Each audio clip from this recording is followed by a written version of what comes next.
बहुत सारे सीक्रेट्स का पता चल रहा है और हमें बताया जा रहा है ओशंस के नीचे अभी भी डीप सी क्रीचर्स रहते हैं।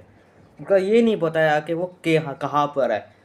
लोग कभी कुछ समुद्र का नाम बताती, कभी कुछ बताती थी, कभी ये नहीं बताते कि वो कहाँ से आए और आके उनका वजूद किसने बनाया और आके नेचर ने ही उनको क्यों पैदा किया, वजह क्या थी, ये किसी को नहीं पता, इंसानों को भी नहीं पता। और हम पहली बार देखने वाले। प्लीज़ हाउस ऑफ 10 को भी शाउट और इन हाउस ऑफ 10 को भी मिलते थे। हमें ये पता चल रहा है, हम नई नई वीडियोस लाते रहते हैं। देखो एक वीडियो इसके ऊपर भी बननी चाहिए, तो इसीलिए हम बना रहे हैं ये देखने वाले इस वीडियो को और रिएक्ट करने वाले आके क्या क्या हमें सीक्रेट छुपाए गए थे, आके डीप सी क्रीचर्स कहाँ से पैदा हुए और आके इनको ओशन में किसने ओशन में इनको ढूंढा और आके कौन है जिसने ओशन के नीचे अभी भी डीप सी क्रीचर्स एग्जिस्ट करते हैं, कुछ कुछ मर चुके। हम इसे हाउस ऑफ 10 को शाउट आउट करो। अच्छा शुरू करते हैं।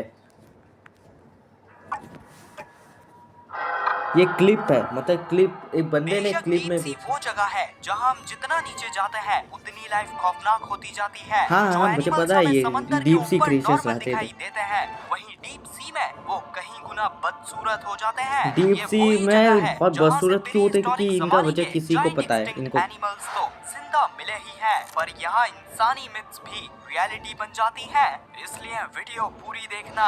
नंबर 7 और फिश। पुराने जमाने में समंदर में सफर करने वाले लोगों के बीच में सी सरपेंट जैसे मिथिकल क्रीचर्स की कहानियां बहुत फेमस थी, पर असल में ये सिर्फ कहानियां नहीं थी, क्योंकि सी सरपेंट्स का ख्याल डीप सी की जाइंट और फिश से आया था। जी हाँ, इनका साइज तो सिटी बस के जितना होता ही है, यानी तकरीबन प्री हिस्टोरिक टाइटेनोबोआ के जितना।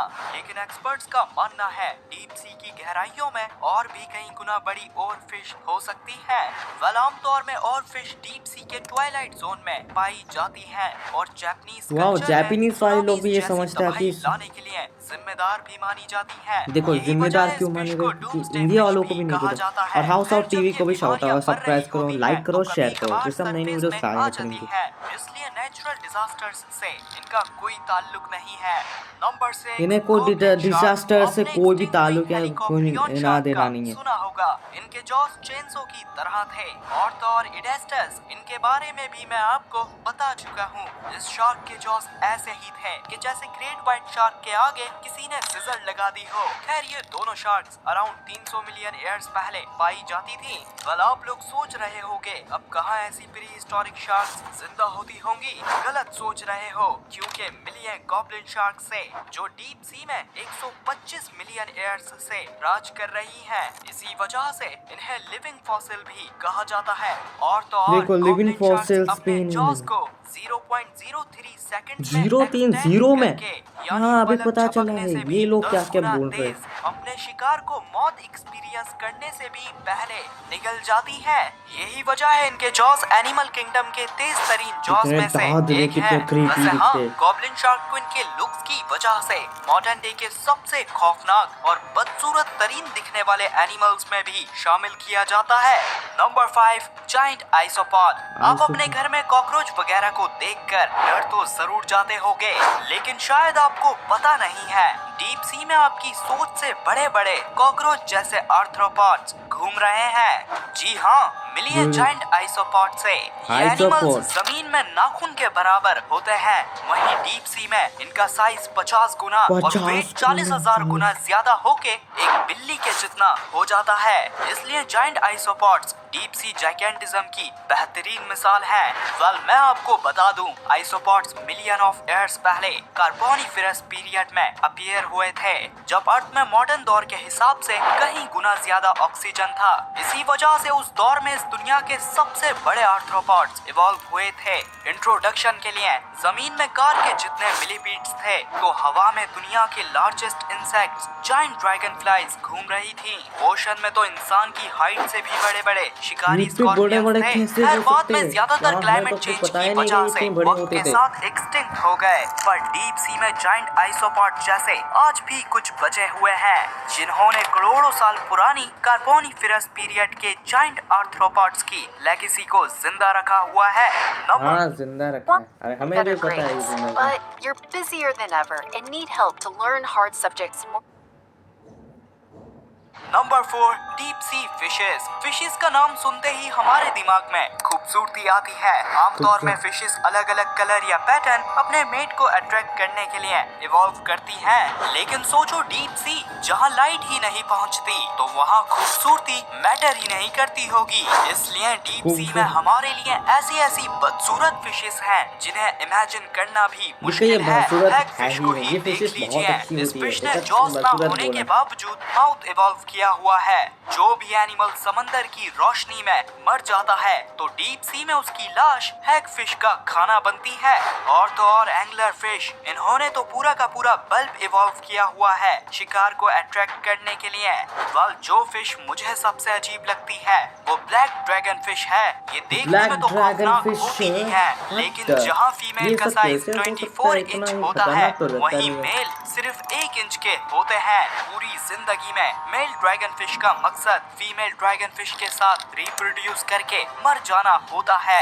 वहीं फीमेल ड्रैगन फिश हंट करती हैं और सालों तक जिंदा रह के नस्ल आगे बढ़ाती हैं। बहरहाल दोस्तों, जो समंदर की सबसे ज्यादा गहराई में फिश पाई जाती है वो स्नेल फिश है। कंपैरिजन के लिए ये माउंट एवरेस्ट की हाइट जितनी गहराई में पाई जाती है। इसी वजह से इन्होंने 1600 हाथियों का वेट हैंडल किया होता है। पर हाँ, इन्हें इनकी परफेक्ट बॉडी की वजह से प्रेशर फील नहीं होता।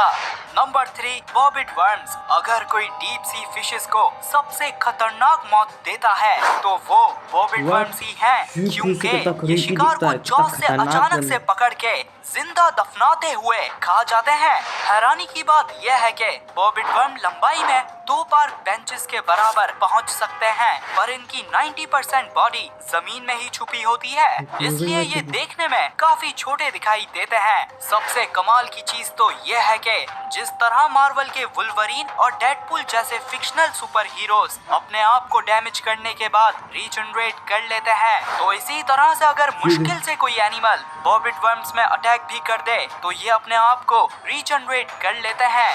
Number 2, deep sea squids. हमें फॉसिल एविडेंस से मालूम था कि डायनासोर्स के जमाने में समंदर में जाइंट स्क्विड पाए जाते थे जो काबिल थे इवन मूसासॉर्स के बच्चों को हंट करने के। अजीब बात ये थी कि मिलियन ईयर्स बाद भी नॉर्दर्न यूरोप की नॉर्स मिथोलॉजी में क्रैकन के नाम से एक जाइंट स्क्विड जैसा क्रीचर मशहूर था। इसलिए साइंटिस्ट को यकीन था कि जाइंट स्क्विड्स मॉडर्न दौर में भी डीप सी में जिंदा हैं। और ऐसा ही होता है जब जाइंट स्क्विड पहली दफा 2004 में कैमरे में कैप्चर कर लिए जाते हैं और यूं ये एनिमल अफसानों से हकीकत बन जाता है। वाल ये साइज में 43 फीट के होते हैं, यानी बड़े शिपिंग कंटेनर के जितने, और बुर्ज खलीफा की हाइट की जितनी गहराई में पाए जाते हैं। पर दोस्तों, ये सिर्फ शुरुआत थी, क्योंकि जब हम समंदर में 7 बुर्ज खलीफा जितना नीचे जाते हैं यानी 19,000 फीट, तो वहाँ हमें एक और स्क्विड की नस्ल जिसे बिग फिन स्क्विड कहा जाता है वो मिलती है।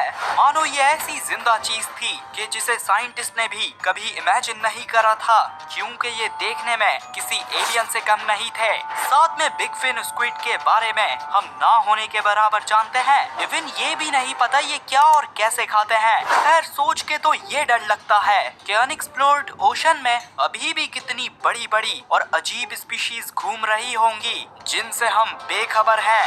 Number 1, sperm whale. दोस्तों, जिन जाइंट स्क्विड का मैंने आपको अभी बताया था, तो जरूर इनकी पॉपुलेशन कंट्रोल करने के लिए कोई तो एनिमल इनका शिकार करता होगा। तो जी हाँ, मिलिए स्पर्म व्हेल से। ये बेशक डीप सी के सबसे बड़े प्रेडेटर्स हैं, क्योंकि ये साइज में 5 एसयूवीज के जितनी होती है। वाल ये स्पर्म व्हेल्स उसी लिवियाटन की करीबी रिश्तेदार हैं जो मिलियन ईयर्स पहले मैगलेडोन की जानी मानी दुश्मन हुआ करती थी। इंसानी हिस्ट्री में अब तक कोई समंदर में ऐसा एनिमल डिस्कवर नहीं हुआ जो लिवियाटन जितना डेंजरस हो। पर हाँ, ये समंदर की सतह में शिकार खत्म होने की वजह से शेयरिंग वाला हो भी गई खा थी। सकता था ये। वहीं इनकी इतना रिश्तेदार डेंजरस यानी कोई मॉडर्न भी स्पर्म एनिमल वेल्स नहीं देखने कभी मिला शाम या दुनिया दिन में। ना होने वाली गहराइयों में जायंट स्क्विड्स की हंटिंग करना शुरू हो गई और आज भी जिंदा है। बहरहाल दोस्तों, वेल्स मैमल होती हैं, इसलिए सांस लेने के लिए तो स्पर्म वेल्स को भी ऊपर आना पड़ता है। यही वजह थी एक दफा 1820 में एक स्पर्म वेल ने एसेक्स नामी पूरी एंटायर शिप को तबाह बर्बाद करके डुबो दिया था। हाँ, खत्म हो गया होम टीवी। अगर तुम्हें ये वीडियो अच्छी, हमें पता भी नहीं चला कितने दिन हो गए।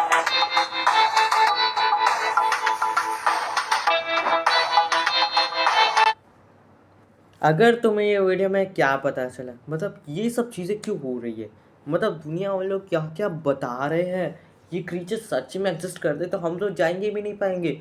अगर ये क्रीचर्स हमें कहीं भी दिख गए तो, अगर फिक्शनल क्रीचर्स भी अगर आ गए होके तो वो हमें ही तो, इंसानों को भी नहीं छोड़े, क्योंकि इंसान इतने पावरफुल तो है नहीं। वो एक नॉर्मल इंसान के पास इसकी पावर्स नहीं है जो इस ओशन के नीचे जाके अपने को सरवाइव कर सके, अपने ऑक्सीजन को बना सके, क्योंकि समुद्र के अंदर ऑक्सीजन, लाइट भी नहीं पहुँचती तो ऑक्सीजन कैसे पहुँचेगा। और पता है, अगर हम बिना कपड़े के गए तो हम वहीं पर ही मर जाएंगे। मतलब वहाँ की जितनी भी स्पीशीज़ है, जितनी एनिमल्स है, वो सब हमें मार देंगे। तो अगर तुम्हें ये वीडियो अच्छी लगी तो एक लाइक करो, एक सब्सक्राइब करो, नीचे एक लाल कलर का सब्सक्राइब है उसे प्लीज़ दबा दो। और अभी तक गेमर्स का चैनल है, उसको जाके देख के सारी वीडियोस चेकआउट करो कि तुम्हें क्या क्या देख सीक्रेट चीज़ें पता चले। और प्लीज़ लाइक करो और सब्सक्राइब भी करो। कमेंट बॉक्स में लिख दो कि ये वीडियो कैसी लगी। हम मिलते हैं अगली वीडियो में। Tata, goodbye. तो बंद करते हैं इस चैनल को।